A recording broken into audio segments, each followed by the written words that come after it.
Hey everybody, today we're going to talk about all of the itineraries on Norwegian Escape from now until 2025, right after this.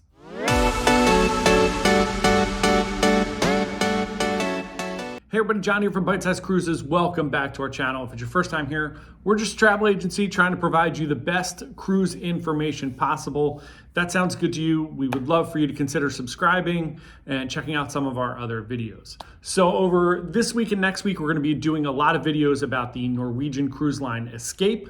We're going to be going through entertainment options, bar options.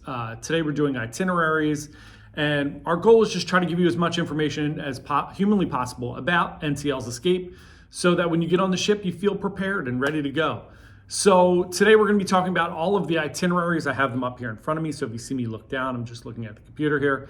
So the current itinerary for the NCL Escape is leaving out of Port Canaveral. It's going to be doing this itinerary from now until April 16th.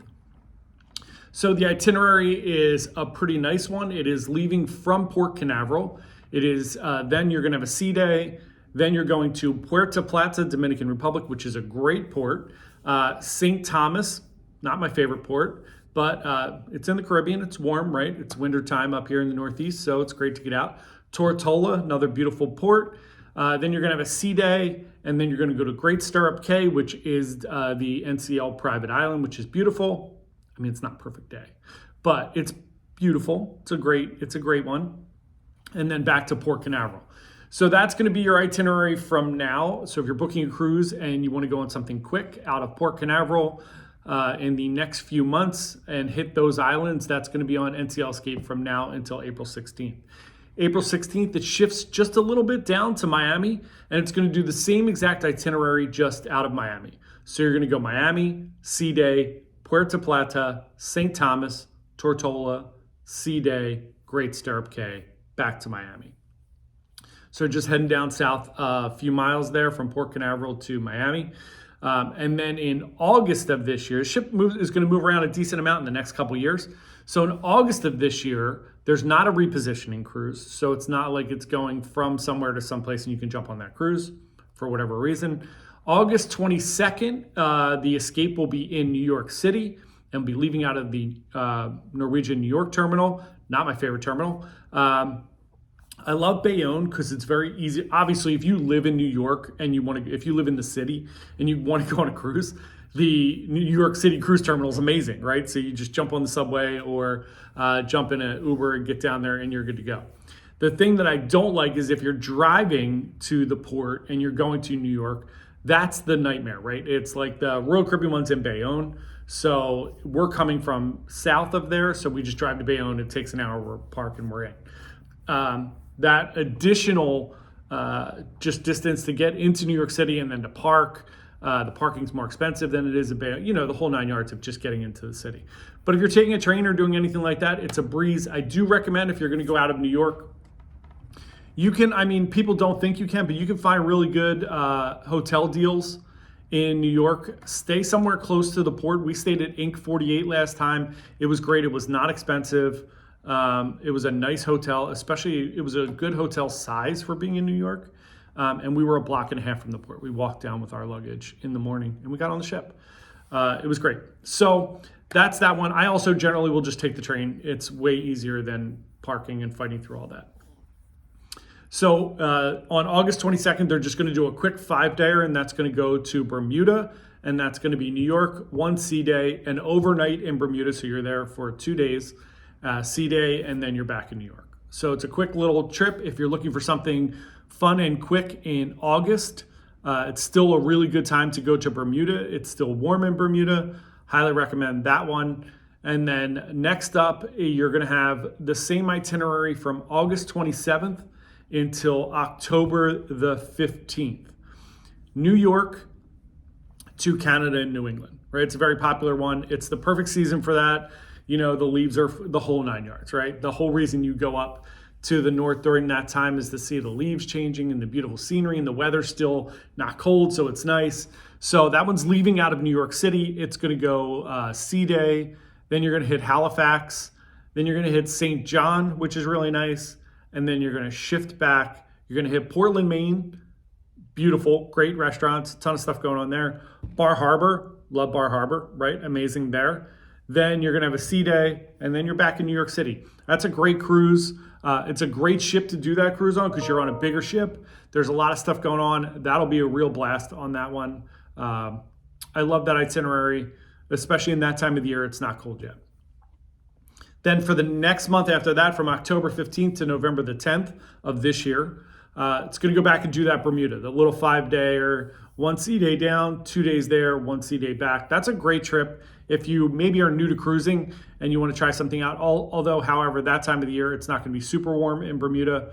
Remember, I think some people may not know exactly where Bermuda is because sometimes I get people say, hey, I want to go to the Caribbean. Can I go to Bermuda? Bermuda is across from South Carolina. So if you're going south or you're in South Carolina and you were to look out across the ocean, you're pretty close there to Bermuda. I don't know how many miles it is. I should look that up, but we'll figure that out. But it's similar weather-wise to South Carolina at that time of the year. Then November the 18th, it's going to head back down to Port Canaveral, and then it's going to spend a big chunk of time there from November of 2023 through April of 2024.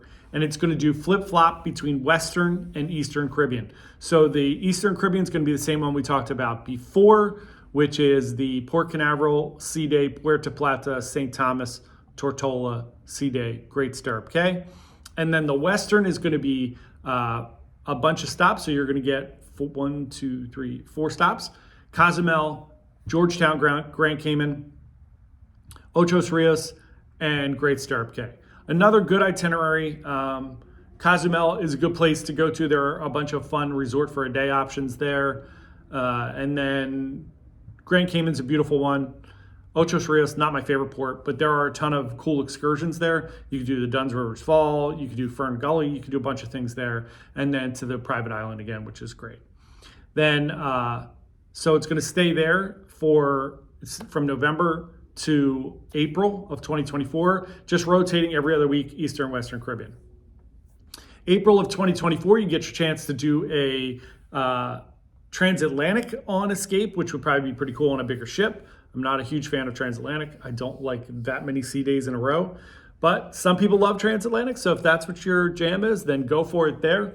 And then the next one's up after so from April of 2024 through the rest of pretty much 2024 until December, it's going to be doing Mediterranean cruises. And there's a ton of variety here. There's 4-dayers, 10-dayers, 14-dayers, 11-day, 9-day, and they're out of all parts of the Mediterranean. So Rome, which is Civitavecchia, I think that's how you pronounce it, Barcelona, Trieste, a whole bunch of different ports you can leave from and see different parts of France, Spain, Italy, all of those over there. So that's a good time to do that. Obviously, April through November, late November into December of 2024. Then it's pretty simple after that. It's going to shoot back over for another transatlantic at the end of 2024 there. And then it is going to join a brand new port for NCL Escape. It's going to hit Galveston. And then from Galveston, we're going to do a bunch of Caribbeans, and there's a bunch of 14-dayers. So there's some really fun itineraries lined up for the end of 2024, beginning of 2025. Again, I think one of the cool things you could do now is so a great perk of Norwegian, I think, is everything's refundable. So throw $250 down or buy a Cruise Next credit or something like that.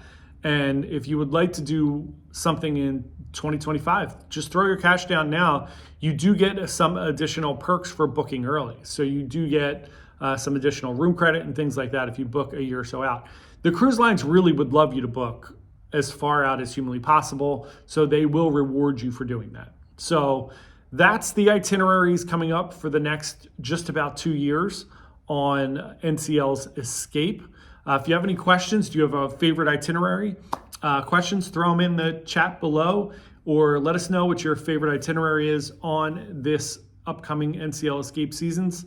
And otherwise, we will see you tomorrow. We're going to be doing a tour of the different types of staterooms on the ship. So we will see you all then. And thanks so much, everybody, and have a wonderful day. Bye.